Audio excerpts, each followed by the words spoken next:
en quoi est-ce que ces consultations nationales seraient bien sûr plus efficaces que l'organisation des élections, peut-être le respect du calendrier plus ou moins initial qui prévoyait l'organisation d'élections en février prochain? Les consultations nationales, c'est une façon effectivement d'opérer une transition.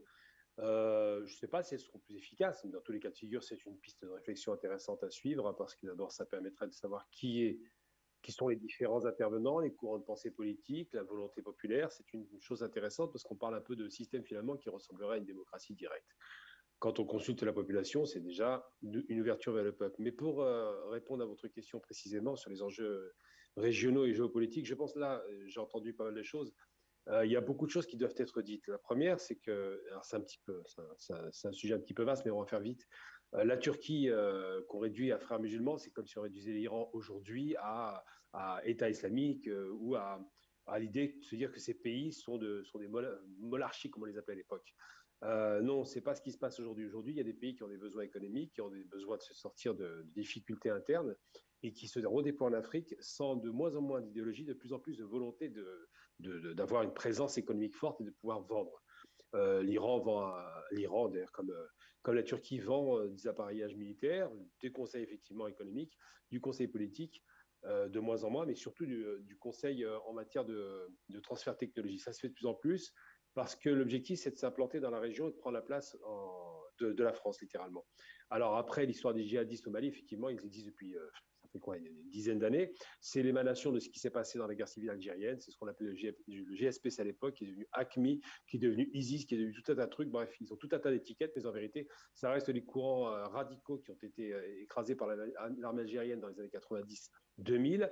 Et quand ils ont perdu, le repli qu'ils ont eu, un repli tactique, c'était d'aller vers le Mali et la région sahélienne. Ils se sont alliés à des mouvements plus ou moins séparatistes, comme on l'a vu avec les Awad. Donc, on parle des Touaregs. Ils se sont alliés avec pas mal de gens dans la région pour essayer de renforcer leur position. Ils font beaucoup de trafic et ils font beaucoup de tort. Après, la France intervient parce que le motif de l'islam politique, de l'islam djihadiste est un bon motif pour intervenir. Mais en vérité, la vraie problématique qui se pose aujourd'hui, c'est qui sont les intervenants internationaux, que veulent-ils dans la région? C'est une région qui est très riche, qui attire beaucoup de convoitises, c'est une région qui est très instable, et c'est une région qui, pour laquelle, d'ailleurs, vous remarquerez à chaque fois, vous allez rire parce que j'ai déjà fait l'exercice une fois, lorsque l'on nomme des gens avec des petits noms ou des sobriquets ou trois lettres, par exemple, je fais une petite liste rapide, MBZ, MBS, DSK, IBK, J2M, Jean-Marie Messier, M6, dès que vous entendez des noms comme ça, en général, c'est pour rendre sympathique des gens qui ne le sont pas ou qui sont à la botte de l'Occident ou du capital occidental. Et donc là, en l'occurrence, dans la région, effectivement, on a beaucoup de pays qui sont antagonistes. On voit ce qui se passe entre le Maroc et l'Algérie. On a beaucoup de pays qui donnent des leçons. On parle de démocratie, mais des leçons uniquement pour revenir sur place parce qu'ils veulent reprendre leur précaré. On parle de la France, de l'Angleterre et des États-Unis, évidemment. C'est toujours sous motif démocratique qu'ils viennent s'implanter militairement. Et surtout, on a beaucoup de pays qui ont des intérêts géopolitiques et géoéconomiques très importants. Je parle de la Turquie, on parle évidemment de la Chine, on parle évidemment de la Russie, qui se positionnent pour dire ces gens sont en perte de vitesse, nous prendrons la place et nous allons travailler de concert. Donc, on ne peut pas réduire la relation, par exemple, Turc-Afrique à une simple relation de volonté de vouloir faire une sorte de prosélytisme religieux. Pas du tout. Quand les Turcs se rapprochent de l'Algérie, ça fait très longtemps que l'Algérie a rompu avec l'islam politique, on le sait. Donc, c'est des raisons vraiment qui se positionnent par rapport à des problématiques économiques et politiques d'influence, mais d'influence surtout sur des questions de prendre la place des anciennes puissances coloniales, en somme.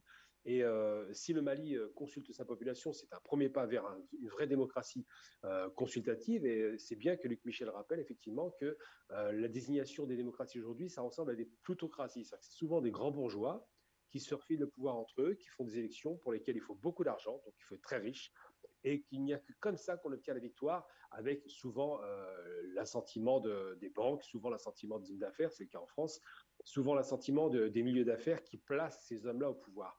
Tous sont issus de la haute bourgeoisie, tous se partagent les mêmes pouvoirs, les mêmes idées, et tous ont pour intérêt commun de faire en sorte que la France, pour prendre l'exemple que de la France, rayonne à travers le monde en termes de domination économique ou au moins d'influence économique sinon militaire.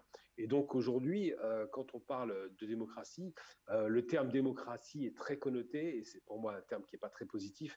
La seule démocratie qui ressemblerait vraiment une vraie démocratie, ce serait la Suisse, à la limite, mais les autres pays n'ont pas de leçon à donner de ce point de vue-là, parce que c'est toujours les mêmes qui sont au pouvoir.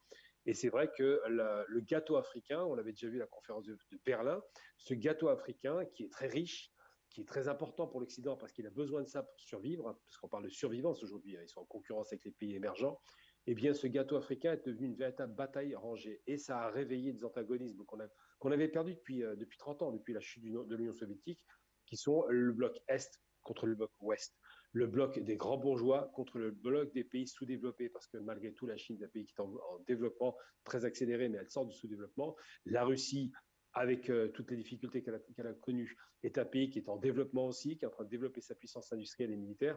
La Chine, c'est pareil, je parle de l'Iran par exemple. Tous ces pays-là sont des pays concurrents qui ont besoin de se positionner sur le gâteau africain qui est vraiment qui regorge de toutes les richesses possibles et imaginables.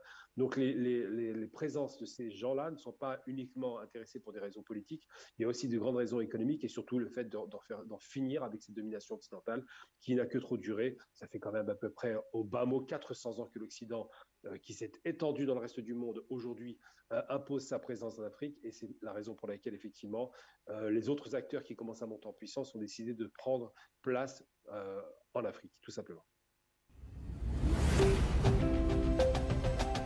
Afrique Média, le monde, c'est nous.